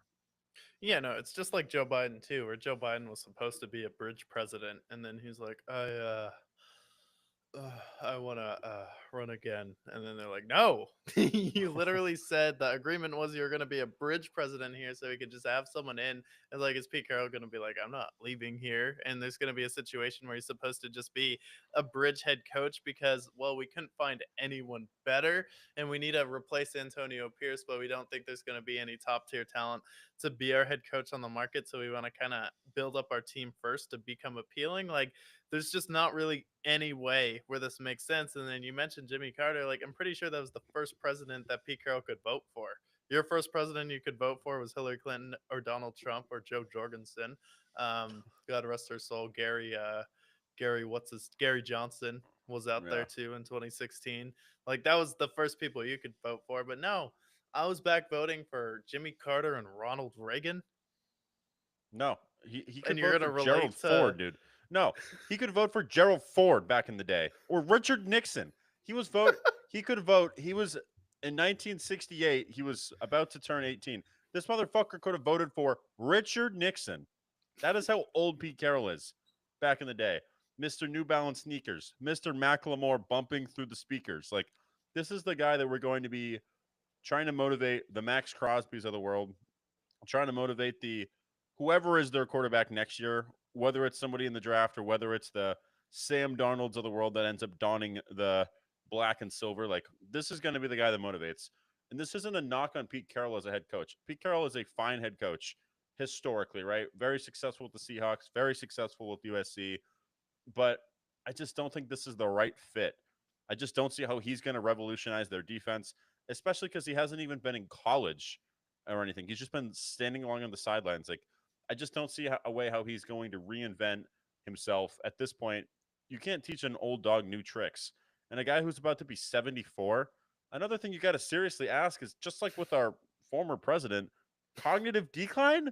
I mean, you're going to be 74 years old, and by the time this contract's over, he's going to be 78 years old. Put this man in a nursing home. Pete Carroll, you're great. You're a Hall of Famer someday. Why? Like, there's no reason. I don't want to see Pete Carroll on the sidelines forgetting how to say words and mumbling and drooling. I don't want to see that for Pete Carroll. I want Pete Carroll to remember him as the Legion of Boom and USC Trojan himself. But instead, this is going to be a stain on Pete Carroll because we're going to see him cognitive decline on the sidelines, saying words like, I don't know, confefe or some shit. He's going to be saying some bullshit. he's gonna be like, he's gonna be like, you know what? Next play, move on. You can't even think about the last play. Like, yeah, easier for you to say. Yeah. Yes. Like, this Pete Carroll hire is interesting to say the least, especially after they fired Tom Telesco 2 weeks after firing Antonio Pierce. Personally, I liked Antonio Pierce when they first initially hired him. I don't know if he had a fair shake this past year with how bad that roster was. Is Pete Carroll a better situation? I mean, he's a better head coach probably, but I just don't think with a team that ideally you want a head coach for, 10 years as they get their quarterback, someone with stability. No matter how good Pete Carroll is, how long can he do it for? It's not like I want to see this guy coaching into his 80s. Like, that wouldn't be safe for anybody at that point. No. Yeah, no. Like, are we gonna see an 80-year-old head coach? I don't know. Maybe he's on the TB12 method though. He was like, I want to do what Tom Brady did for coaches, but like, I feel like when you hire a coach, you should be expecting like 5 years to 5 to 8 years from them. But if your time frame is like, yeah, we'll sign a 3-year deal and you move into the front office, like, I don't know about that one, bud. And I feel like, I don't know. The Raiders just don't seem like they're going to be one of those bad teams that turns it around anytime soon here. And I don't think Tom Brady's going to help. I don't think Brady's going to help. I think it's going to be more of a distraction there. Yeah, I can agree with that. So Pete Carroll, like, it'll be interesting to see how he pans out. But speaking of old and decrepit and you know, losing their mental cognitive abilities, the Cowboys, they hired their head coach. We were wondering who's going to hire for the Cowboys. Big opportunity in years past. They decided to level up their offensive coordinator of the last 2 years, Brian Schottenheimer, as their new head coach. They said, you know what? We don't care about Kellen Moore. He's old news. We don't care about Joe Brady. We're going to hire Brian Schottenheimer, who helped us lead to a very successful 24th ranked offense this past year. Really brings in the optimism for the Cowboys. Brian Schottenheimer, the new head coach for the Cowboys. Yeah. I agree with Dallas Cowboys fans right now. I feel like it's time for January 6th to commence again at AT&T Stadium. I don't know if the stadium's the right place to do it or Jerry Jones' private helipad, but like something needs to happen with this Dallas Cowboys team because like it's more of the same and it's sad to see, but like it really does feel like the Cowboys are just trying less and less and less, and maybe it's like kind of had some like cognitive dissonance because the Jason Garrett Romo years were so long. It was 8-8, 8-8 every single year. So it's like the Cowboys have just been this way for so long that I feel like their fans, like this was really the last straw for them, where really their fans have turned on them, where their fans stuck with them through the Romo era, even though he's like one of the worst commentators ever invented.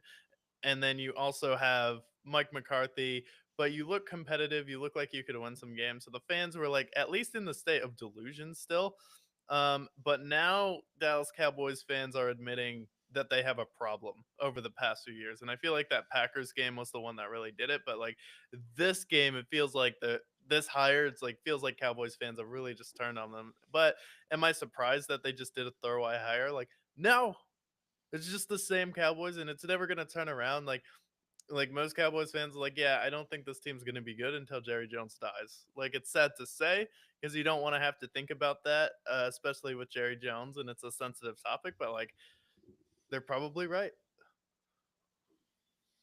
They are probably right, and sadly, like we kind of see this now with how the Lakers have been post Jerry Buss passing away. Like I just think that certain iconic brands like them, like the Lakers, like the Yankees, like I just think that we're not seeing the best of them at this point.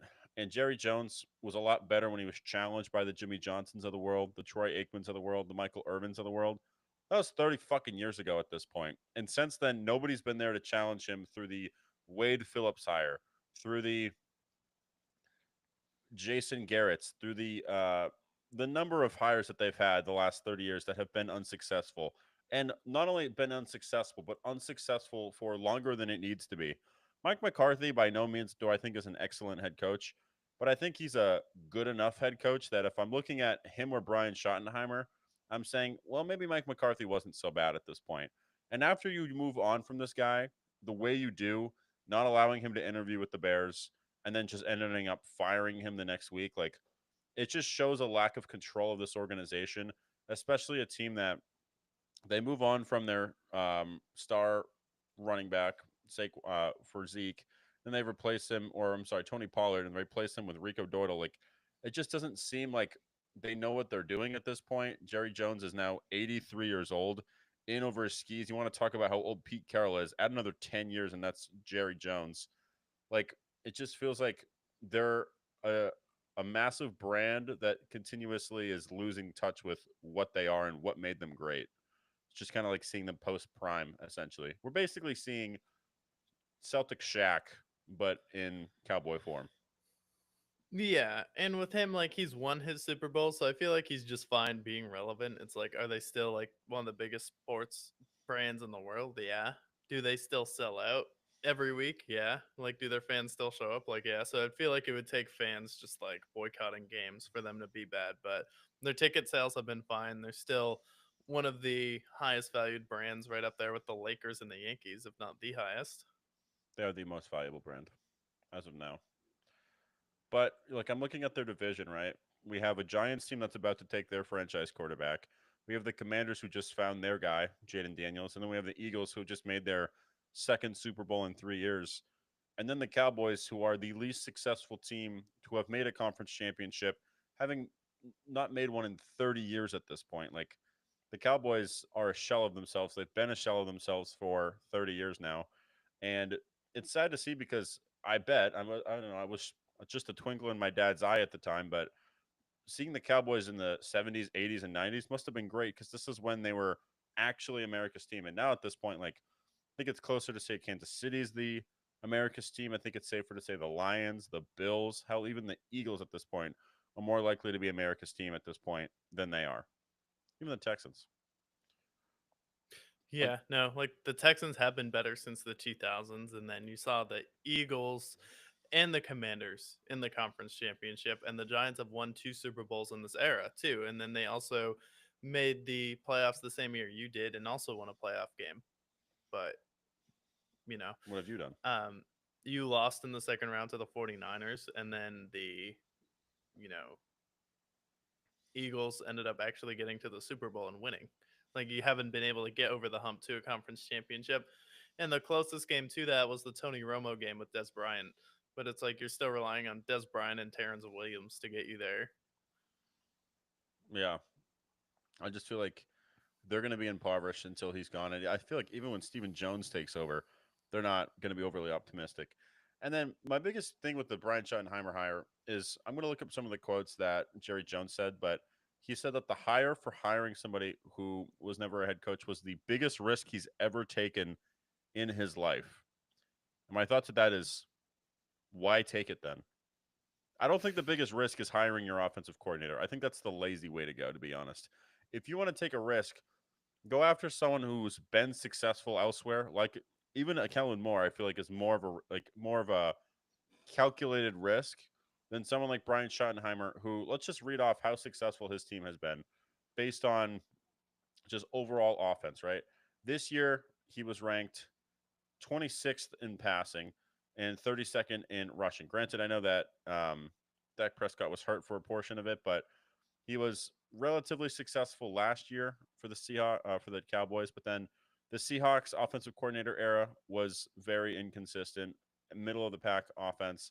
And then for the Rams, back with the Josh McDaniels led Rams, was unsuccessful as an offensive coordinator. I just don't know if he's good at utilizing and maximizing his players very much.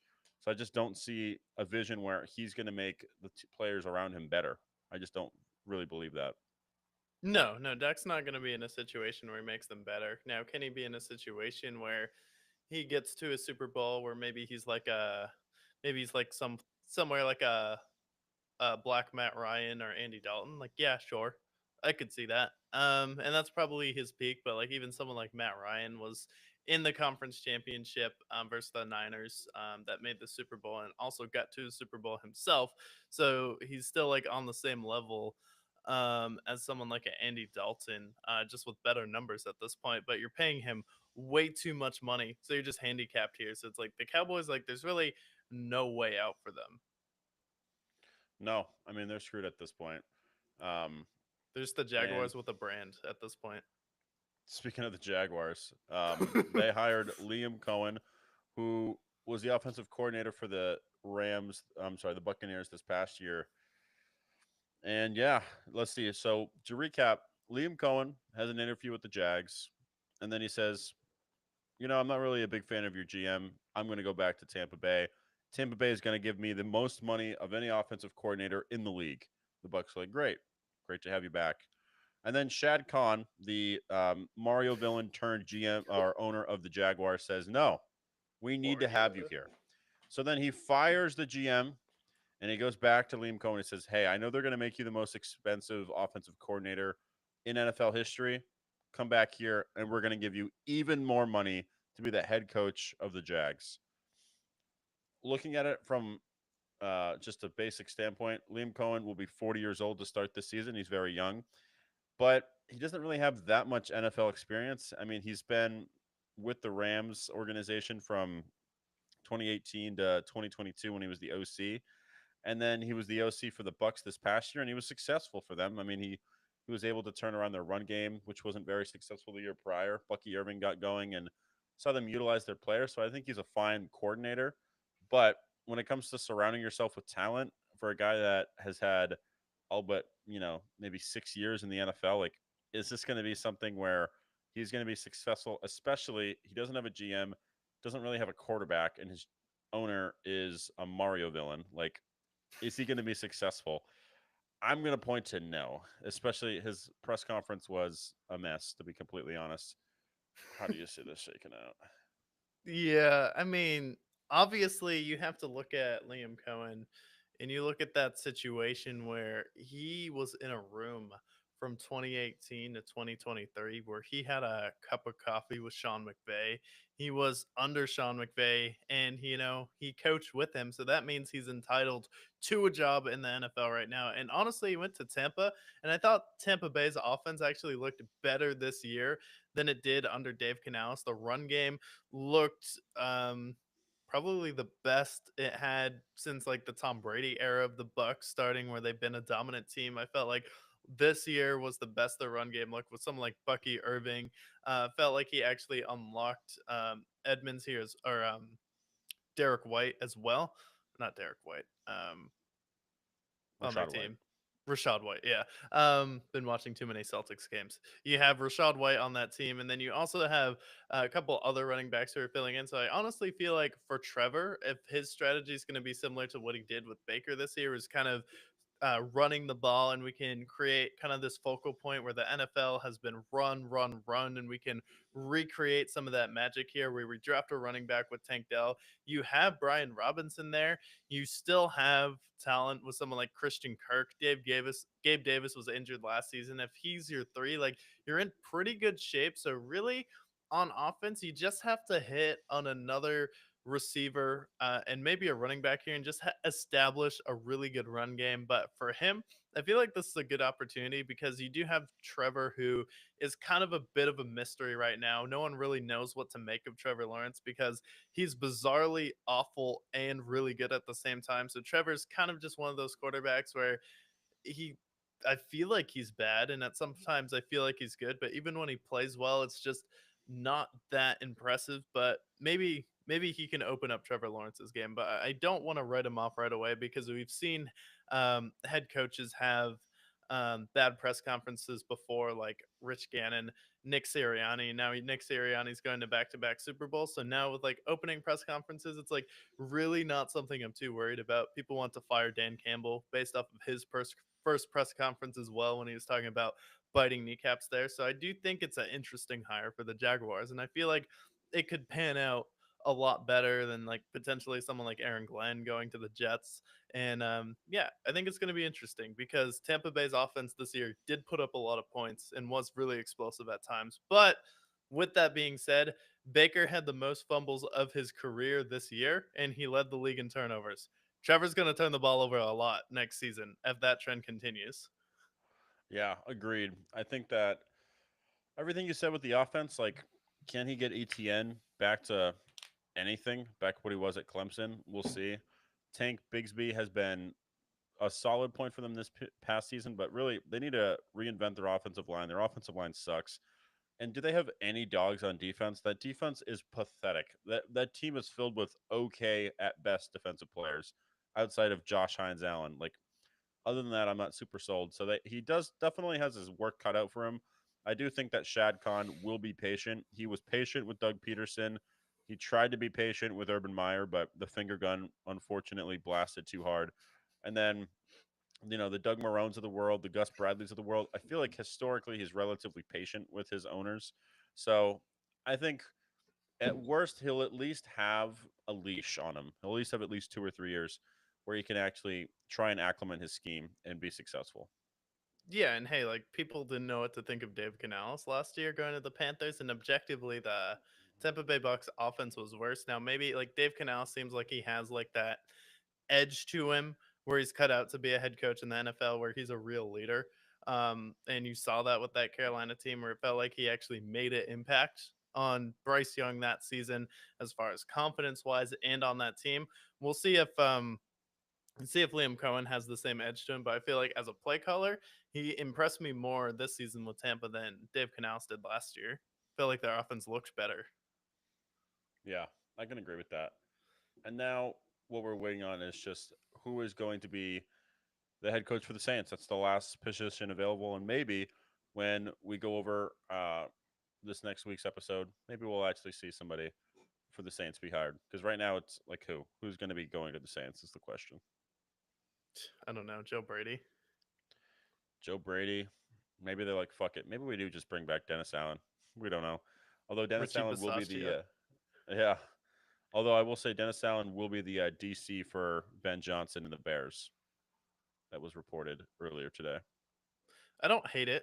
I feel like that's a good pickup because I felt like the Saints defense always gave people a hard time, and he was the defensive coordinator with Sean Payton. I feel like Ben Johnson, kind of as a nerdy player, sees what those Saints teams really did to someone like Tom Brady and someone like the Rams, where they really gave Jared Goff a lot of hell there. I feel like if he can bring some of that to Chicago, that could actually be a really good pickup for him. And then I also saw they took two coordinators off the Lions staff too, where he poached two guys from them. So let the war begin. Yeah, I think we're about to be in for a fierce drop early the next few years. So I'm excited to see it. So we went over all the coaching hires. We went over the conference championships and the legacies that were impacted there.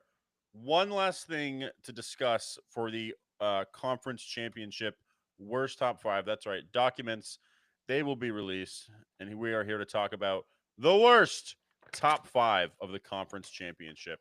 And the honorable mention goes to chicken parm. That's right, because cheesesteak stock is back up. Philadelphia cheesesteak, cheese whiz, steak itself. Everything is up. Bad day to be a chicken parm. Honorable mention, cheesesteak. At number five goes to Traylon Burks. Yeah, that's right. we're picking on the Titans here. Traylon Burks, officially one of the worst and most lopsided trades of all time. You now have Antonio Brown with more Super Bowl appearances than receiving touchdowns. AJ Brown, Traylon Burks. That trade has not panned out well. Poor Traylon Burks. He is on the wrong side of history here. At number 4, we go to the tight end position. Last week we had Mark Andrews on the worst top 5, and now we can have Dalton Kincaid, who dropped a pass. Bad week for tight ends. Now, whether it's going to be someone like Dallas Goddard or Grant Katera or Travis Kelsey, Noah Gray, will the tight end position just be cursed this entire postseason? Somebody will be the scapegoat. We don't know. We'll find out in 2 weeks in the Super Bowl if Travis Kelsey, Dallas Goddard, Grant Katera, Noah Gray, if any of these guys end up being the bozos. At number 3, I have the Giants. That's right. They have been stapled to the top 5 all year because of how bad they were on the field, but now off the field, we are seeing them with the what will go down as probably the worst fumble in the history of football, with Saquon walking and having the greatest season of all time, which could culminate in a Super Bowl title the very year he leaves your team and goes to the crosstown rivals in Philadelphia. So at number 3, give me the Giants with the historic fumble. Then at number 2, this goes out to one person and one person only. And my message to this one player is, please shut the fuck up. At number 2, I have Tony Romo.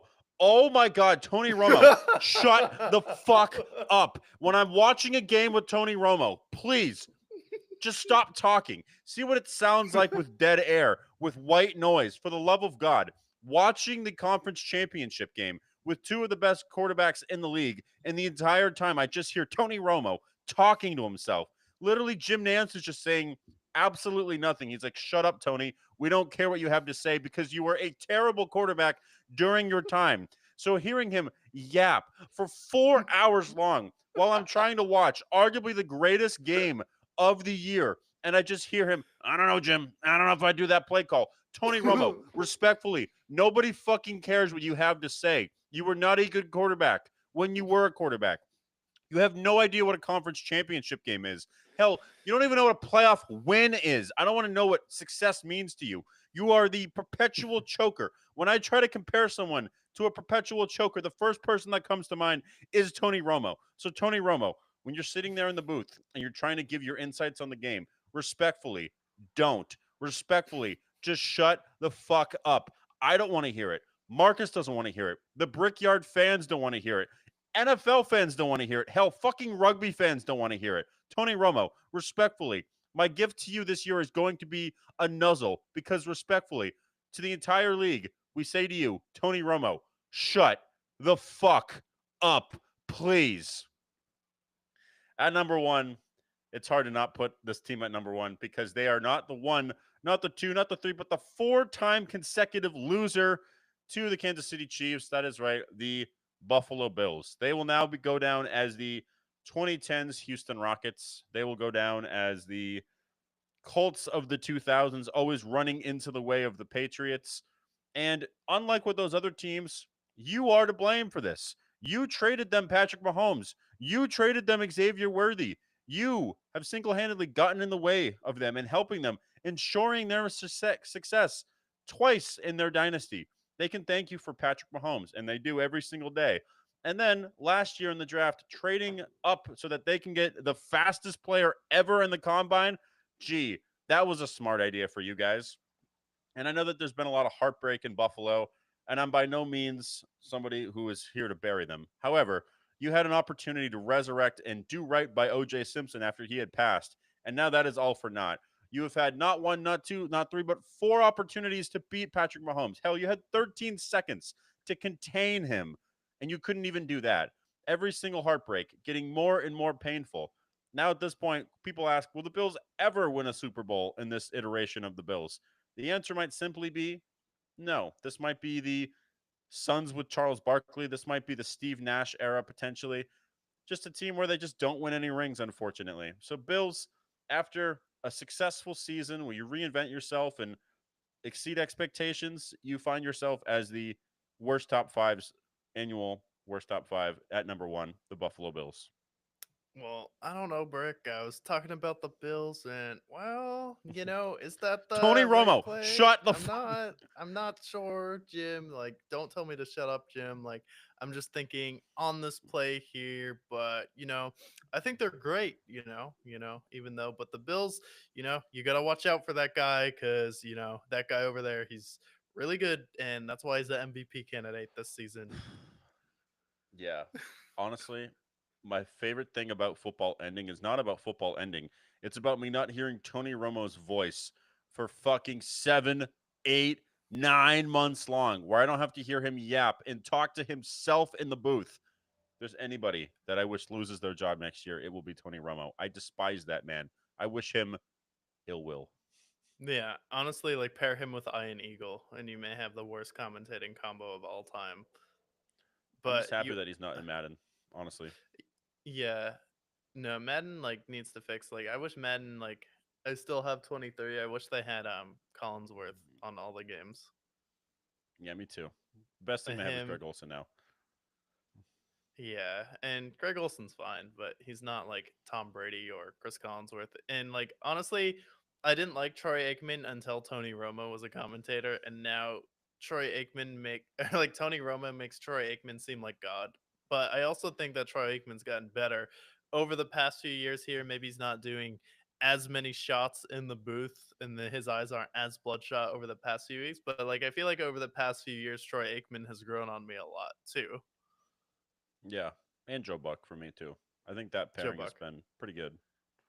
Yeah, So I and agree. then it's like Collinsworth is good, and then Thursday Night Football has it figured out with Kirk Herbstreit. But like, can we just replace Tony Romo with Ben Roethlisberger, please? Please. I will. I don't care if they replace him with fucking Kai Cenat at this point. Anybody but Tony Romo. Tony Romo should not be in Guys, there. man. He's so annoying. Especially anytime you're watching a game with a top 5 star. Tony, we get it. Lamar is great. Josh Allen's great. Patrick Mahomes is excellent. And also, throughout this entire game, he was talking about the pressure on both sides. Like as if nobody else knows that it's the fucking conference championship, Tony. We understand that. We understand it's a foreign concept to you because you don't know what a conference championship is. You're a cowboy. But still, we get the Yeah. pressure. You don't have to keep saying it every single drive, every single down, every second of the game. Well, Jim Nance is just going, yeah, yeah, yeah, that's very cool. No, Tony, like I said, at number 2, you probably should have been at number 1. Shut the fuck up respectfully. Yeah, no. Well, Jim, you see, this is a big game, and it's crazy because one of these guys is gonna lose. But wow, they're both. Then I feel like we wish both of them could win this game, but they can't because they're great, and that's why they're both Pro Bowls here and MVPs. But I Terrible. can't decide which boyfriend I like the most. Dude, death to Tony Romo. Tony Romo is No, like I awful. texted you about that last game. You're like, "Huh, wasn't me. I was out." And then this game, you're like, "Uh," because like with Red Zone, you forget with Red Zone when you just like watch Red Zone. Then when you rewatch the games, like the condensed ones after the fact, to see what like actually happened in every single game and go through all the plays, it's like I just watch that on mute, and you don't really hear the commentators. But like every once in a while in Red Zone, I'd just be like, "Ugh, get that away from me." And then Yeah. this game, it's like I muted the Broncos in the Bills game for that reason. I muted the Ravens and the Broncos for that reason. You probably had a much better I went out for the Bills and Ravens game, so I didn't hear it, but oh my god, when you have to endure that during a game, it's a terrible experience for all the fans here who like watching football. Tony Romo's on instant mute. It is the worst experience in all of football. I'd rather watch the fucking Hall of Fame game at this point if it means not hearing Tony Romo talk. Yeah, I feel like basketball, like who's the most annoying person, like Stan Van Gundy, but like he's not doing the finals. Yeah, I can't really point to any NBA guy that's nearly as annoying as Tony Romo. There's not as much glaze. There's not as much him talking to himself. Like at some point as an announcer, you have to let the game play out and react to the play. And he also like what made him famous was him predicting plays. We get it, dude. You played football. You can call out plays, but so can Brady and so can Greg Olson. Like you're not special at this point. You're doing the first time you did it, it was cool, and now it's just annoying. It seems like you're challenging yourself, and nobody's asking you what the play call is. Enough, It's almost respectfully. like he's getting worse at it though. Yeah. No, he is. I hate it. I am ready to put a boycott on Tony Romo. Yeah, boycott CBS, cancel Paramount Plus. Yes, I will. But you got to see the worst top five brought to you by Brooke Jameson himself. We talked about the conference championships. We're going to be talking about the Super Bowl the next 2 weeks and the legacies that will be impacted there. We talked about head coaching hires, but message of all as we end the show today, most importantly of all, stay brick. Ugh, Good Lord. Tony deserved that. My God. Yeah. As soon as I was watching that game, I'm like,